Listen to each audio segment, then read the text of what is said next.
What's going on, Dragon Brawlers? Your Guildmaster Scott Seven here for Players Guild, joined by Lucky Smith. How are you doing, sir? I need to eat breakfast. Oh, do you now? Yeah. Well, you should eat breakfast then. Are you my breakfast? Well, go and eat breakfast. We're doing graded today. It's the black cards. I'm sure everyone's really excited for this one. It's a lot of cool, interesting things. We've got more Finn. We've got more Xena Shadow Dragons. But Lucky, what is graded? So, graded is where you and me look over all the cards in a given color, multicolor cards, or just look at the set, and we grade it based on mechanical, thematic, design standpoints. It's purely opinionated. Our opinion. We don't prefer. What? Prefer? Sure. We don't say that it's the best opinion out there, but it's our opinion, and we decided to share it with all of you.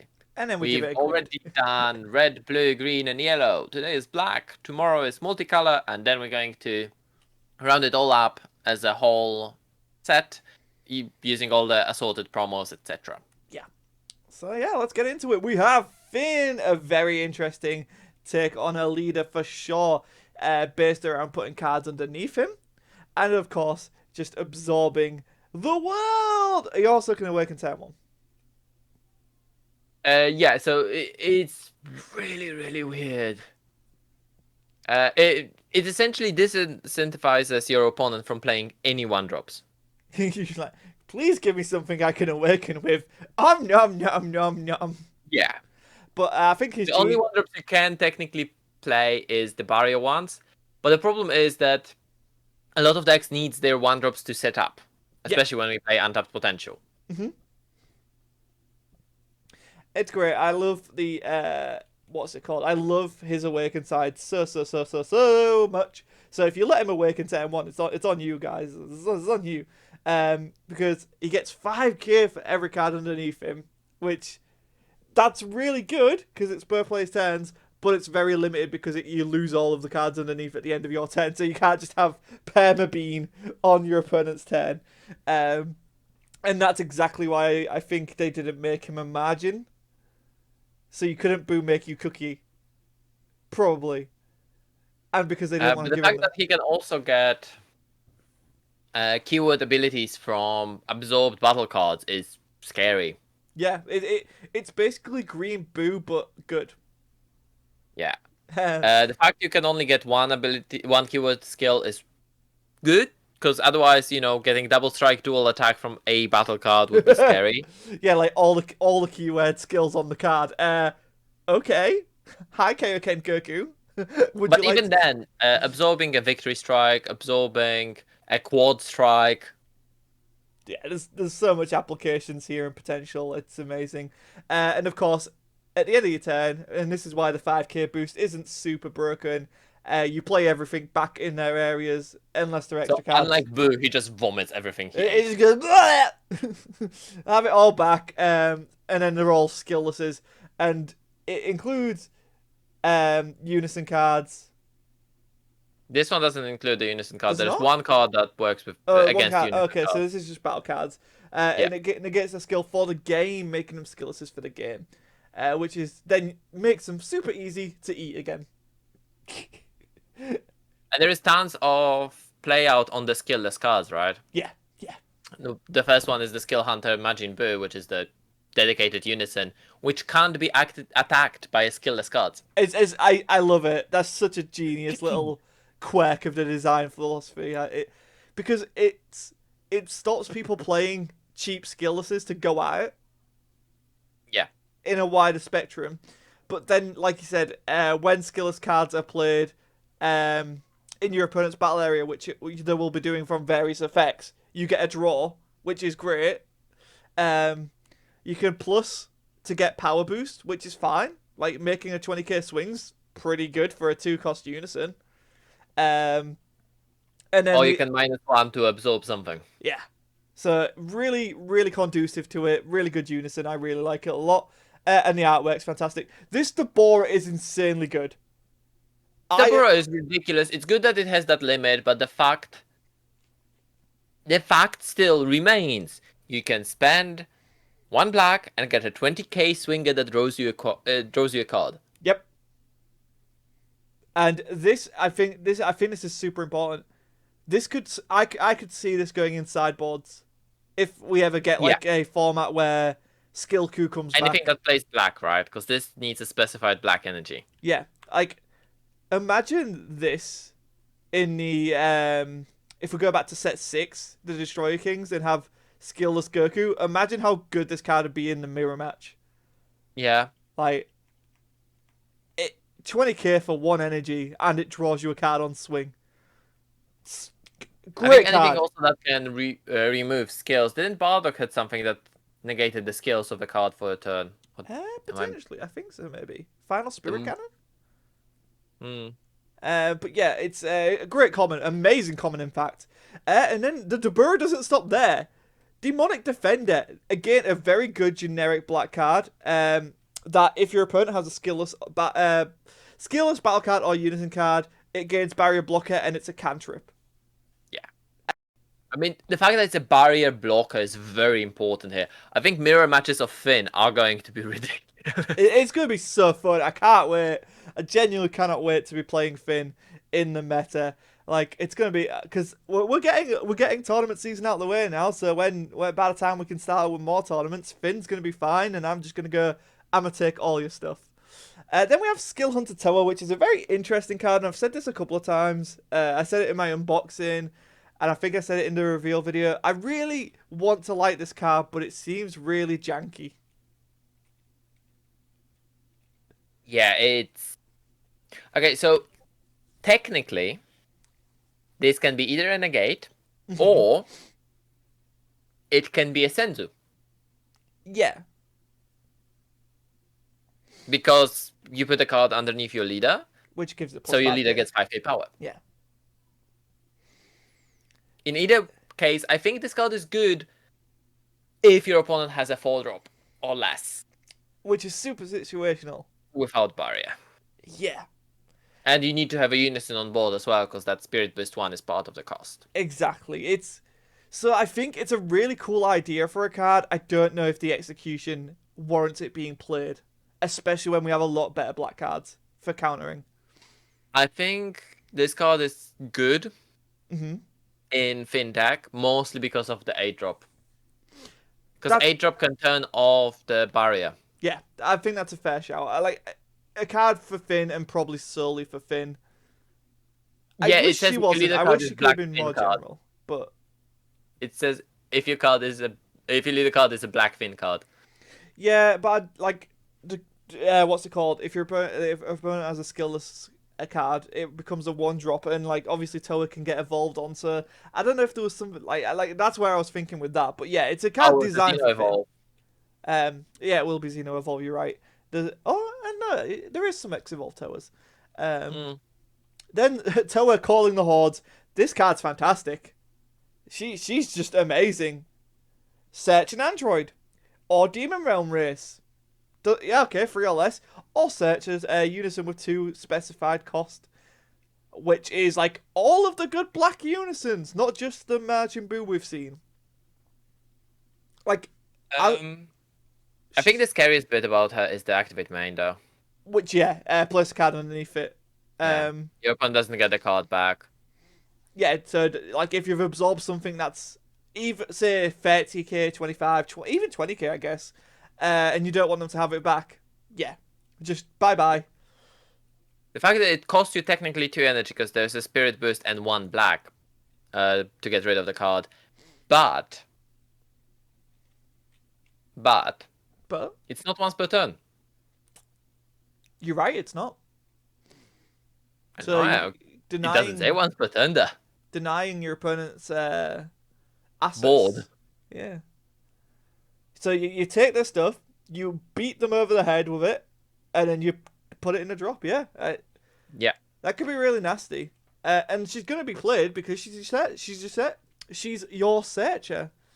Yes. And she can't be left on board, right? Because that activate main is going to come to bite you in the ass. Yeah, exactly. So really cool searcher. Love calling the hordes. I think the main way of stopping Finn deck is to stop the unison. Oh yeah. Because we see a lot of Spirit Boost. Which is why that permanent, I think, is super important on that Finn. Margin Boo, sorry. For not being able to be attacked by skillesses. Yeah. Then we have Finn, the all-absorbing. Which, it's great. Reminds me a bit of that shouting Pokemon. Loudrun?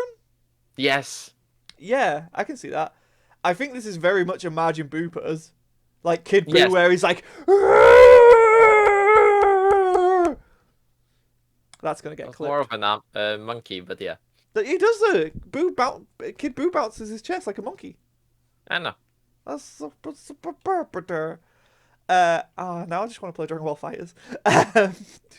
See you guys, I'm going to play Fighters for a while. Auto Spirit Boost 1. If your leader card is Finn, when it's played, choose all your opponents' cards, battle cards, sorry. Ignore barrier, put them under your leader. Yeah, so... And then when they play it back, they won't have the barrier again, so that's what I was talking about. This is how to get around barrier. It's so good. It's so good. Like, honestly, the fact that you're playing this for free, it's a better Mechikabura. It's more limited because your leader needs to be able to absorb something, then you pay free energy and play this. Yeah. But still, like, free energy. If you have 4 energy, yeah. But you also need to be able to drop a card from underneath your leader. Yeah, but that's doable. That's really doable. And also, it has way better version of what Toa did, as in you can ditch cards from underneath your leader to restand him. He doesn't have any other keywords, so he's just 25k dual attacker. I would say if he had any other keywords, he would be SR worthy. Yeah. But no, I think he's perfectly good in a rare slot here. Like you said, like the Toa effect of dropping a card to switch him to active mode to then continue a 25k punch. That's really cool. Like, and so yeah, like not having keywords makes sense. Like not having protection is huge because I think like him being an 8-drop's in that range where most basic removal won't hit him. So you really have to decide and commit to remove him. Unless you're playing the King Vegeta Unison, then you just play +1 to kill him. There's also the On Guard abilities, right? That's also true. They're really good against this deck. Well, this character anyway. And then we get to probably one of the best black cards we've seen in a little while. Another 2-drop black card, just like Mechikabura Broken Seal. It's 15k, just like Mechikabura Broken Seal. It has to fight like Mechikabura Broken Seal. What does it do? It only works with black leaders, though, so... Yeah, what does it do? Why is it so good for black decks? It's essentially a brawl, a last man stands, whatever. Essentially, you force your opponent to choose one battle card and then they lose the rest. And the rest doesn't go even to the drop, it goes to the warp. Yes. It's such a punishing card. To be honest, to be fair to this card, it's not as good because if your opponent has a card with barrier, it's excluded from the whole scenario. Yeah. They can't choose it and you can't choose it. Yeah, it's not like it nukes the board ignoring barrier. If it ignored barrier, it'd be insane. It wouldn't be a 2-drop. You would hope it wouldn't be a 2-drop. But still, I think this punishes a lot of aggro decks that go wide. I just really love it. And the fact that they go to the warp, extra insult to injury. This card would have been fine if they went to the drop, but it puts them to the warp. Yeah. It's nasty. It's a nasty card, and I recommend picking up a playset if you ever intend to play black, because this is a great sideboard choice and probably potentially included as one of in main decks as well. I can see that. Like Broken Seal, like I used to include Broken Seal as a one-of, but then I can now go and put this in instead because removal, yay. To be honest, I just noticed one thing. This is an Android card. Yeah, Finn's an Android. They didn't give him the margin tag. Yeah, there's tons of interactions that he can have with the Android stuff. Yeah. Then we get to Unison Absorber, one of the best commons in the game. I'm going to say it. Because it makes us Unison skillless for the game. Although I believe it's been ruled that if you lose a marker on your use, then it'll regain the effect. Yep. But Because still, all the continuous effects are stopped being applied to the Unison. That is correct. And that's how you... Otherwise, this card would be too strong. yeah. Oh yeah, Because like if you if it think, permanently nuked the Unison for what think energy? about the Helku. You have 4 of those, opponent has 4 of the Android 18s. That's the only Unison they have. Yeah. If you see 4 of those, your opponent can't play the game. Yeah. It's still a really strong card. Very interesting. I Finn's scary. Finn is a scary prospect. I will say that. Yeah, Finn, mostly because that Unison Absorber, Unison, they have no way of removing their own markers unless they have Spirit Boost. And I know not a lot of people actually use Spirit Boost. No. I think there's a few decks out there that really utilize it, but in the vast majority of cases, it's not very utilized yet.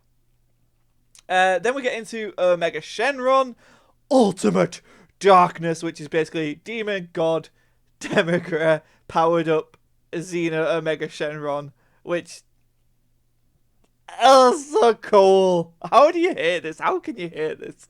But it's a really good card as well. But you're more of a Xeno Shadow Dragon player, so I'll let you run through why this card is actually kind of crazy. So it's a unique triple strike. Yay. It's the Shadow Dragon's auto, so I'm not going to go over that. But it's the activate main. Pay 2 black if your leader card is Shadow Dragon card, and you have 3 or more energy, and you send 7 black Shadow Dragon cards from your drop to your warp. Play this card from your hand. Technically, if you're insistent enough, you can play it turn 3 immediately when you have 3 energy. Yeah. It's a 2-drop triple striker. I don't think it's great. It's a good finisher if you go for this strategy. On the other hand, if you go for the mill strategy, oh yeah. This is he's aggro. not helping you there. It's there for the aggro, which this set of Xeno Shadow Dragons kind of helps out. Like the previous set was very control focused. This adds in some aggro elements, just like how they did with the normal Shadow Dragons. Like there was a control variant and an aggro variant. We've seen the same with the Xeno Shadow Dragons. And then we have a really good Omega Shenron Darkness Absorbed as well. I really like this card too. So again, going to skip on the auto because it's the same. This one on activate main, I actually need to quickly read it. Okay, so you sacrifice one of your Shadow Dragons with cost 5 or less to play this, and you warp one of your opponent's battle cards. Yeah. So this is Shadow Dragon's answer to Finn, right? Yeah. You leave my skill less. Oh, I'm just going to sack that skill less, play this, and remove something of yours. The reason why it's 5 or less in your battle area is because you don't want to be able to sack Omega Shenron to play Omega Shenron. Yeah. Yeah. But the downside of this is you can play a 1-drop, for example, the mole that brings you back an extra card to hand, and then immediately play this. Yeah. 2 energy to remove something and a 30k beta with it. Yep. It's so good. I love it. I really do love it. I think basically it's a walk-in through remote serious bomb that you choose, not your opponent. Yeah, kinda. Then we get Ice, which is a blocker barrier, which is really good, and it restands. And restands itself, yeah, so you can attack and then it comes back. Yeah, like, that's fine. Then we have the Power of Darkness, which...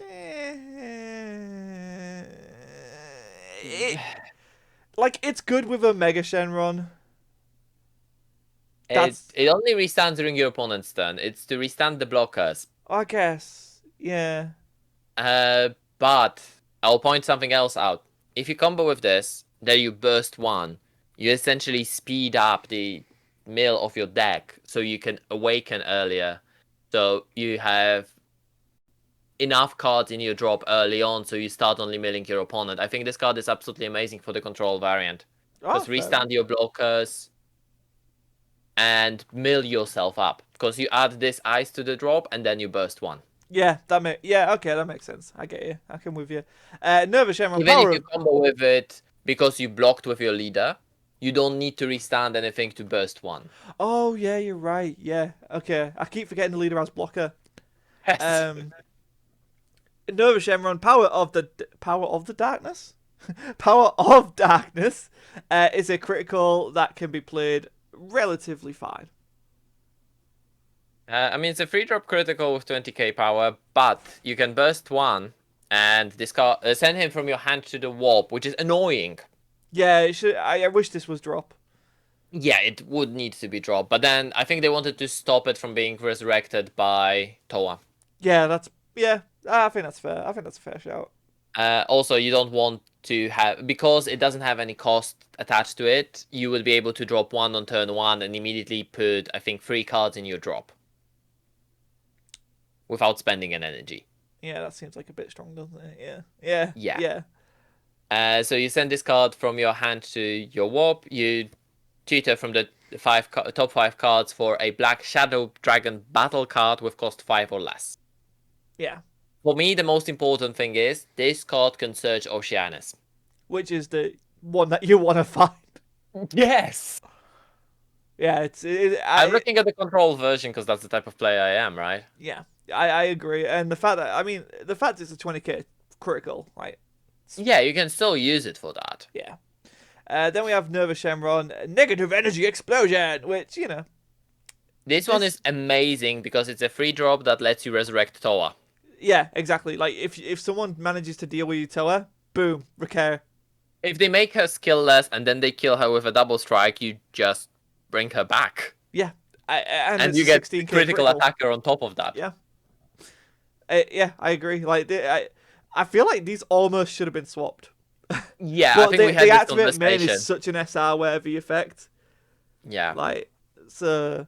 Then we get Rage Shenron, which I had to put in my Finn deck because there's not enough Finn cards. Really? Yeah. Rage Shenron, Power of Darkness. It's interesting. It gets played in rest mode, which I do not like. But obviously, we've seen with Ice that you could potentially combo and restand it. And restand him. It has the Shadow Dragon effects, and it gets reduced if you have 7 one black drop negate, and now he goes on the weird power the other way. Right! He has 14,000 power. Damn it! It's awkward as hell. I hate it. But yeah. It's pay 1 energy, negate the attack, play this in rest mode, and then draw a card. I don't know what else to say. Yeah. You don't want to use him if you have less than 7 black Shadow Dragon cards in your drop area. There's better negates and there's better counters. Yeah. But if you need it, it's an uncommon, it's cost effective, right? So I think it would be quite nice in limited. Again, this is a card that's good in limited. Oh yeah, I just wish limited was more of a thing. Yeah. Then we have another blocker here, which it's fine. It switches your leader back to active mode.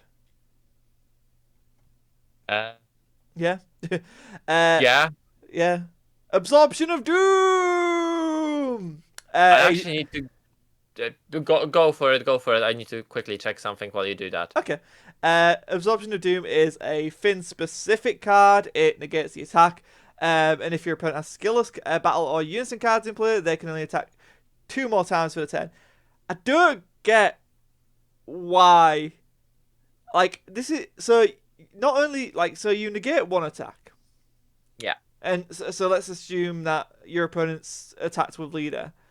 Then they can attack with 2, a unison and a battle card. But if they attack with a battle card, then they can attack with another battle card, a unison card, and a leader card. And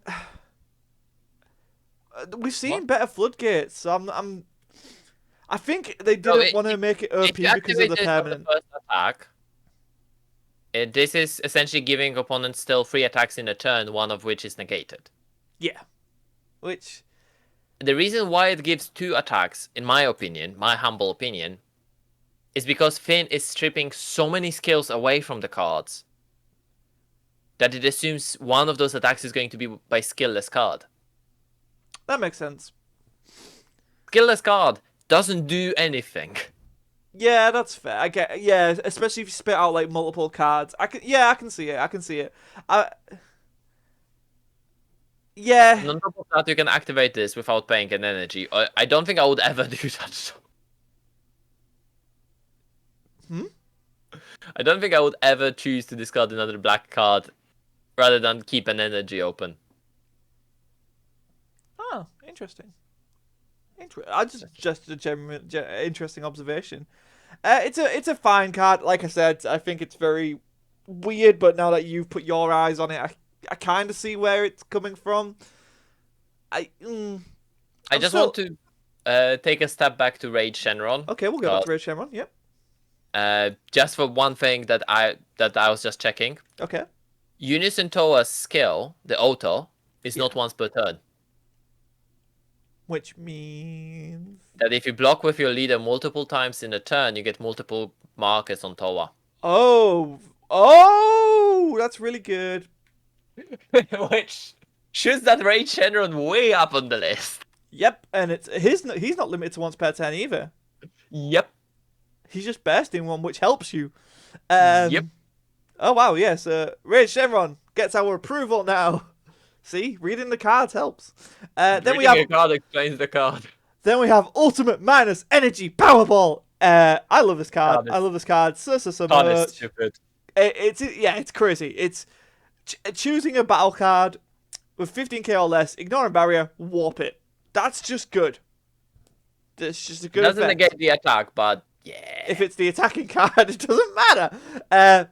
It's also the counter attack for the unisons that we didn't get in set 10. Yep, that's exactly. That's the important bit. It's so good. If you have a black unison in play, activate it without paying its cost. Yeah. That's fine. And then because we want more on the card, activate main battle of just 15k power until the end of the battle, or 10, whatever comes first. Yeah. It's just amazing. There's literally no way to describe this card other than amazing. The reason why there's activate main battle on this card is because all the Shadow Dragon extra cards need to have activate main battle, so you can activate them with the gimmick they have from last set. Yeah. But the fact that this card is fully working for any black deck is amazing, and I would be surprised if you are not going to be running this in your Finn deck. Oh yeah, like 100% you run this in Finn. It's too good not to. Like, yeah. I don't like any black deck that has a unison. It baffles me. Like, this is such an amazing card. It's just like I love it. I love it. I love it. Chef's kiss. Great job, and the SPR looks beautiful because I actually pulled it. So even bonus points for pulling the SPR. Ultimate Ice Ray is a card I really want to love, but I don't. It's only ever good in Shadow Dragons because you can activate it for one marker from your unison. Yeah. That's it. Yeah, there's not much more to say on it. Ultimate Flame Shot I really like. I don't think anyone's really going to use it. The fact that you need to crit the life.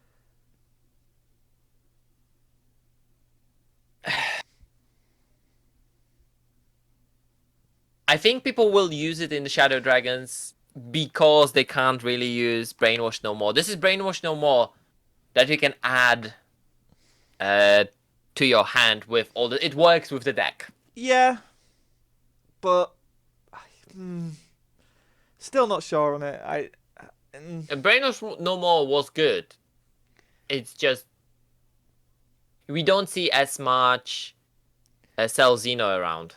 Exactly right, and that's kind of that was your out to Cell Xeno, your big. It's like so.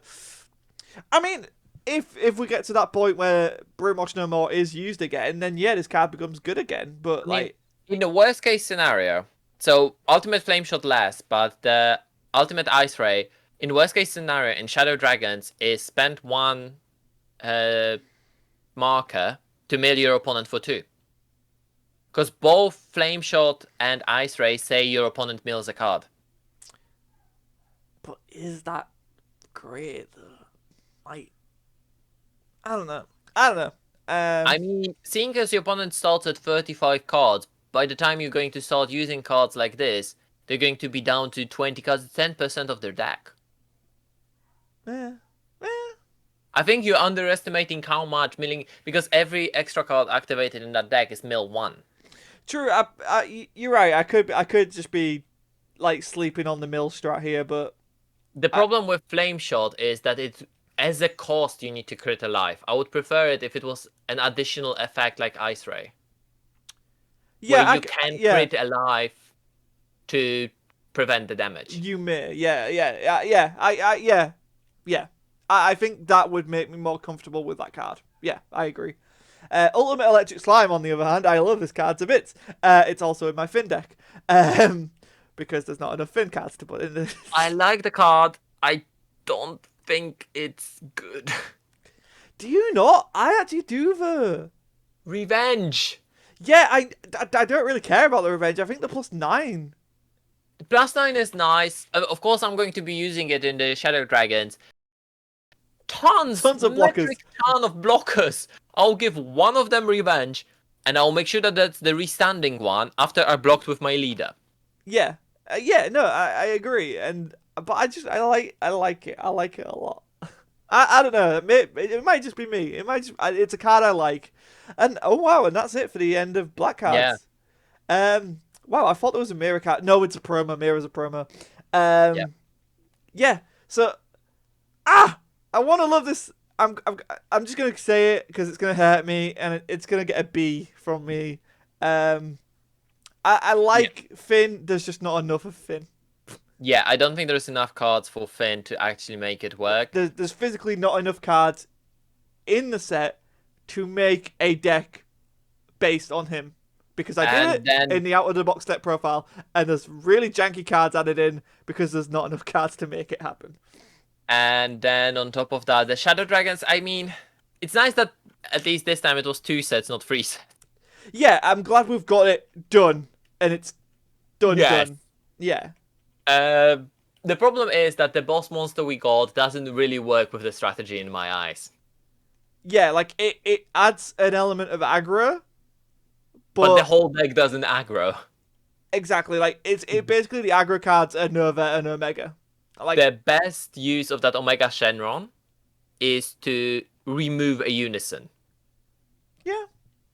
Yeah, but then there are better things to do that. Because your leader restands, your Unison doesn't need to be untapped, etc., etc. I think that's valid. So where do you land on your grade? I land the same. I land B. Okay.